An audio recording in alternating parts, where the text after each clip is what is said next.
Hello, this is Mark Wildman of Wildman Athletica, and today we are going to work on our kettlebell power upright row catch, and we are going to add one step. We are going to add in a window up goblet squat.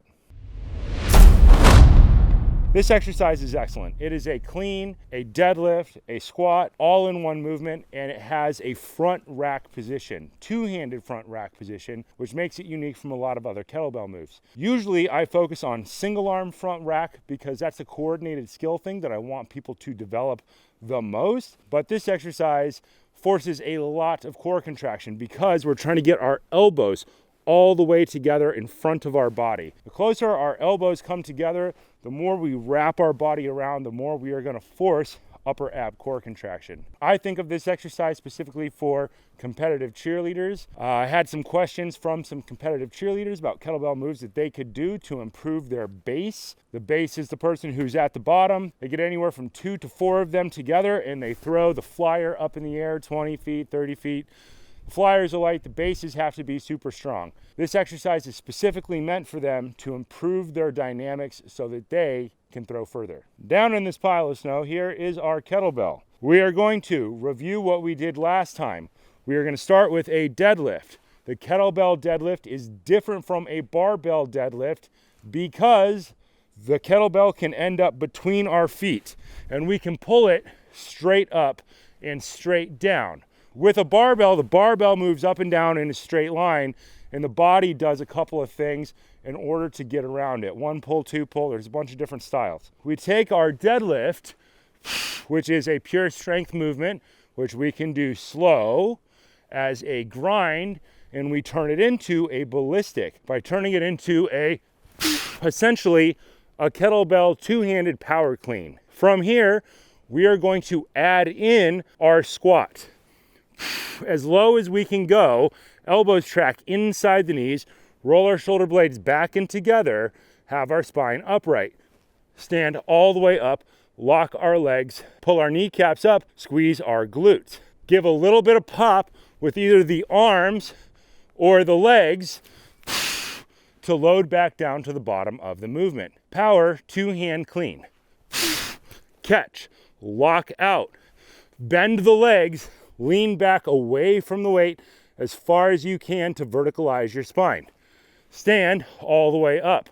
Pull your kneecaps up, squeeze your glutes. Drop the weight, eyes up at the bottom. Try not to drop your eyes towards the ground at the bottom because people tend to lift their tailbone up quite a bit.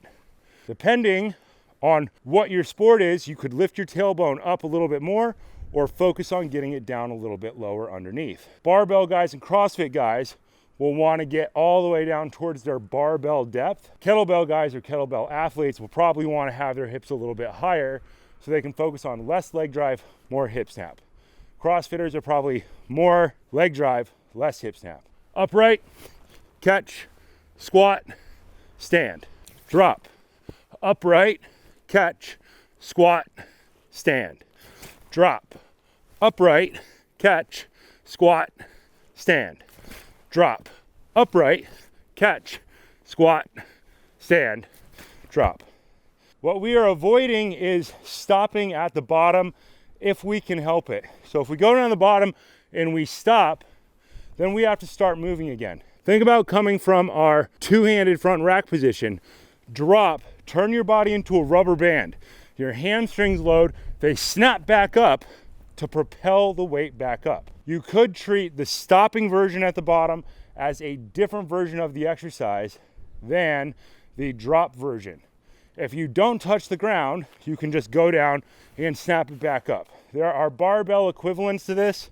Somebody will tell me what they are. A dead clean, where the barbell stops moving, and a hang clean, where you just slide the weight down your legs. Hang clean high and hang clean low, two various heights, and snap back up. You can treat this the same way. Touching the kettlebell down each time, stopping it, resetting your body, making sure everything is good. The main thing probably being rolling your shoulders back and firing your lats. And just the hang clean equivalent version. Drop, snap, catch, go. Drop, snap, catch, go. drop, snap, catch, go. Doesn't matter how cold it is, it's still sweaty out here. So treat them as two separate exercises. The lighter the weight, the more you probably just turn it into a barbell hang clean. The heavier the weight, the lower the number of reps per set. Maybe use the stop version. The most important thing is that the kettlebell ends up vertical. If we end up catching like this, let's just assume that that's bad. How that happens is people aren't pulling straight up, they're pulling up and out. Avoid that because we would all like to keep our beautiful pearly white front teeth.